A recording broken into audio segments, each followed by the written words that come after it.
টুকু হরিপুর গ্রামে বাস করে। বাবার মাকে নিয়ে সে এই গ্রামেই থাকতো। টুকু গ্রামের সবার সাথে শুধু ঢপ দিয়ে কথা বলতো। এজন্য গ্রামের মানুষ আর তার নিজের পরিবারের মানুষ তার উপর অনেক বিরক্ত ছিল। হতচ্ছাড়া, কোথায় ছিলি তুই এতক্ষণ? তোর বাবা অসুস্থ হয়ে পড়ে আছে, তোকে বললাম বাড়িতে চাল নেই, আর এখন তুই বাড়িতে ফিরেছিস? মা, আসলে আমি টাকা রোজগার করতে পারিনি। তবে তুমি চিন্তা করো না, কয়েকদিন পর আমি অনেক টাকার মালিক হব। তা সে টাকাগুলো কোথা থেকে আসবে শুনি? আমি অনেক বড় চাকরি পেয়ে যাব মা। তাহলেই হয়েছে। সব ক্লাসে তো 2-3 বার ফেল করে তারপর পাশ করেছিস, আর ক্লাস 8-এ উঠেই তোর পড়াশোনা করলি না। তোর এই যোগ্যতায় চাকরি দেবে কোন বোকাই? দিবে মা, দিবে। এখন সব বাদ দাও, আমার ক্ষুধা লেগেছে, কিছু খেতে দাও তো। টুকুর মা টুকুকে খেতে দেয়। এ কি মা, পান্তা ভাত আর কাঁচামরিচ? ঘরে আর কিছুই ছিল না, এই খাবারটাই আছে। টুকুর মা চলে যায়। আচ্ছা, ব্যাপার না, এই খাবারটাকেও পোলাও কোরমা মাংস মনে করে খেয়ে নেই। কি স্বাদ, যেন অমৃত। অনেক ভালো হয়েছে আজকের পোলাওটা, আর মাংস আর কোরমার তো জবাবই নেই।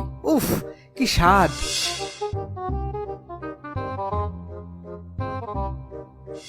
মা, আমি যাই। এ কি, এই সাত সকালে কোথায় যাচ্ছিস শুনি?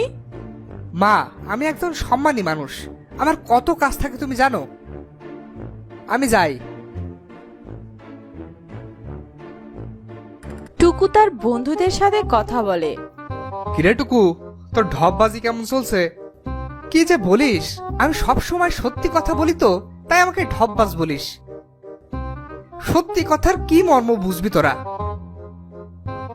তোদের সাথে মনে হয় আর আমার দেখা হবে না রে। কেন রে, তুই কোথায় যাবি? আসলে আমার দাদা মারা গিয়েছে, আর বাবারও বয়স হচ্ছে। দাদা অনেক সম্পত্তি রেখে গিয়েছে, ওগুলো এবার থেকে আমাকেই সামলাতে হবে। তাহলে তো অনেক জমি রেখে গিয়েছে তোর দাদা। হ্যাঁ, ওই গ্রামের প্রায় অর্ধেক জমি তো আমাদের। আমি বাবা মাকে নিয়ে সেখানেই চলে যাব। তাহলে তো জমিদার হয়ে যাবি রে। তুই কি বলিস না, সামান্য এইটুকু জমি থেকে আর জমিদার হওয়া যায়? আমার দাদা 7 গ্রামের জমিদার ছিল। তাই নাকি? আমি শুনেছি তোর দাদা নাকি গরুর গাড়ি চালাতো। হ্যাঁ, তা ঠিক। ওই জমিদারিটা সে হারিয়ে ফেলেছিল, তাই বাধ্য হয়ে তাকে কিছুদিন গরুর গাড়ি চালাতে হয়েছিল। বাবা, তাই নাকি? যাই রে, বাড়িতে ফিরতে হবে। টুকু বাড়িতে ফেরে। এই যে জমিদার সাহেব ফিরেছেন। সারা দিন টই টই করে ঘুরে আর ঠিক খাওয়ার সময় বাড়িতে ফেরা। তা খাবার কোথা থেকে আসে শুনি? মা, সব সময় তুমি আমার সাথে এরকম ব্যবহার করো কেন? তুই তোর বাপের দিকে একটু খেয়াল কর। সে তো এখন আর কাজ কাম করতে পারে না, সংসারটা তো আর এভাবে চলে না। তুই এবার কাজের ব্যবস্থা কর। আচ্ছা ঠিক আছে মা, আমি কালই শহরে গিয়ে একটা কাজের ব্যবস্থা করে ফেলবো। আর এমনিতেও তো সবাই আমাকে কাজে নেওয়ার জন্য লাইন দিয়ে আছে। টুকু শহরে যায়। পথে তো অনেক টাকা খরচ হয়ে গিয়েছে। কাছে যা আছে তা দিয়ে কিছুদিন তো চলতে হবে, কিন্তু রিক্সা ভাড়াটা এখান থেকে খরচ করা যাবে না। টুকু এক রিক্সাওয়ালাকে ডাকে। এই রিক্সা যাবে নাকি? হ্যাঁ ভাই, ওঠেন। টুকু রিক্সায় ওঠে। অনেকক্ষণ ধরে রিক্সা চলতে থাকে। ভাই, অনেকক্ষণ ধরে তো রিক্সা চালাচ্ছি, আপনি কোথায় নামবেন? ওই তো আর একটু সামনে চলেন। এই তো এখানে রাখো। এই বড় বাড়িটা দেখেছো? এটা কিন্তু আমার বাড়ি। এ কি ভাই, চলে যাচ্ছেন যে? আমার ভাড়াটা দেন। তোমার কি মনে হয় ভাড়া না দিয়ে আমি চলে যাব নাকি? দাঁড়াও, ভাড়া দিচ্ছি। আমি মানিব্যাগটা ভুলে রেখে এসেছিলাম। তুমি এখানে 2 মিনিট অপেক্ষা করো, আমি এসে ভাড়া দিয়ে দিচ্ছি। না ভাই, আগে ভাড়া দিয়ে যান। আরে ভাই, টাকাটা বাড়ি থেকে আনতে হবে তো নাকি? তুমি দাঁড়াও, আমি এক্ষুনি আসছি। আচ্ছা, তাড়াতাড়ি আসবেন, আমি দাঁড়িয়ে আছি। বেশ অনেকক্ষণ পার হয়ে যায়, টুকু আর ফেরে না। সে একটি জায়গায় চুপ করে লুকিয়ে থাকে। এ কি, এতক্ষণ অপেক্ষা করছি, এখনো তো উনি ফিরল না। এরপর আরো কিছুক্ষণ রিকশাওয়ালা দাঁড়িয়ে থাকে, আর একসময় দাঁড়িয়ে থাকতে থাকতে বিরক্ত হয়ে যায়। বুঝেছি, এখানে দাঁড়িয়ে থাকলেও উনি আর ফিরবে না। লোকটা আমার সাথে ঢপবাজি করেছে। রিকশাওয়ালা চলে যায়, আর সেই সুযোগে টুকু বেরিয়ে আসে। হঠাৎ একজন লোকের সাথে তার দেখা হয়। কে ভাই, আপনি এখানে দাঁড়িয়ে আছেন কেন? আসলে ভাই, আমি আমার এক বড় ভাইয়ের সাথে দেখা করতে এখানে এসেছি। উনি আজকে বিদেশ থেকে ফিরবেন, কিন্তু ওনার ফ্লাইট আজ বাতিল হয়ে গিয়েছে। তাই কয়েকদিন থাকার জন্য একটা জায়গা খুঁজছিলাম। ও আচ্ছা ভাই, আমি আমার এক বন্ধুর সাথে এই বাড়িতে একটা রুম নিয়ে থাকি।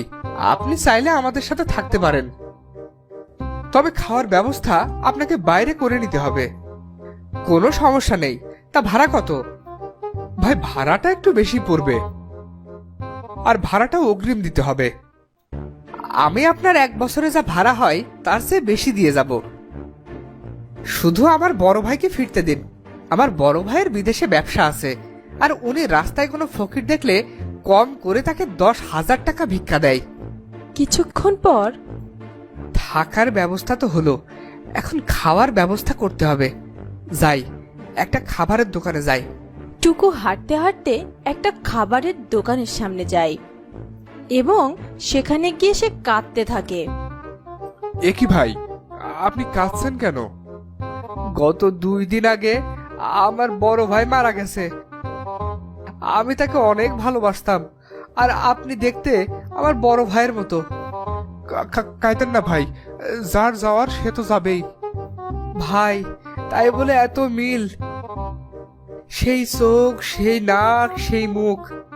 আহারে, মনে করবেন আজ থেকে আমি আপনার বড় ভাই। আপনার মুখটা দেখে মনে হচ্ছে কিচ্ছু খান নাই। বসেন বসেন, কিছু খেয়ে নেন।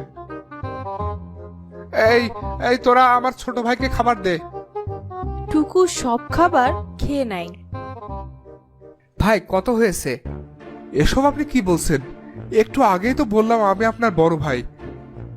আর ছোট ভাইয়ের কাছ থেকে কি টাকা নেওয়া যায়? ঠিক আছে বড় ভাই, তাহলে আমি মাঝে মাঝে এসে আপনার সাথে দেখা করে যাব। আচ্ছা ভাই। পরদিন টুকু চাকরির জন্য এক অফিসে যায়। সে অফিস রুমের সামনে বসে থাকে। কিছুক্ষণ পর একজন লোক আসে সেখানে। টুকু তার কাছে যায়। কে ভাই আপনি? দেখে তো মনে হচ্ছে চাকরির খোঁজে এসেছেন। তা ভ্যাকেন্সি তো খালি নেই। তা আপনি কে ভাই? আমি কে? যে অফিসে আপনি চাকরির জন্য এসেছেন সে অফিসের মালিক আমি। ও আচ্ছা, তাই নাকি? তুমি এখানে দাঁড়াও, আমি একটু ভেতর থেকে আসি। টুকু ভেতরে যায়। এ কি ভাই, বস এখনো আসেনি? বসের একটা মিটিং পড়ে গিয়েছিল, এক্ষুনি এসে যাবেন। আপনি একটু বসেন। লোকটি অফিস রুমে প্রবেশ করে। এই তো বস চলে এসেছে। টুকু অবাক হয়ে উঠে দাঁড়ায়। এ কি স্যার, আপনি উঠে দাঁড়িয়েছেন কেন? বসেন বসেন। না না না না না, আমি বসবো না। আমার চাকরির দরকার নেই। এই বলে টুকু দৌড়ে পালিয়ে যায়। এ কি, আমি করলামটা কি? হ্যাঁ, এই ঢপবাজি করে সব জায়গাতেই জেতা যায় না। ধুর ধুর ধুর ধুর, জীবনে আর ঢপবাজি করবো না।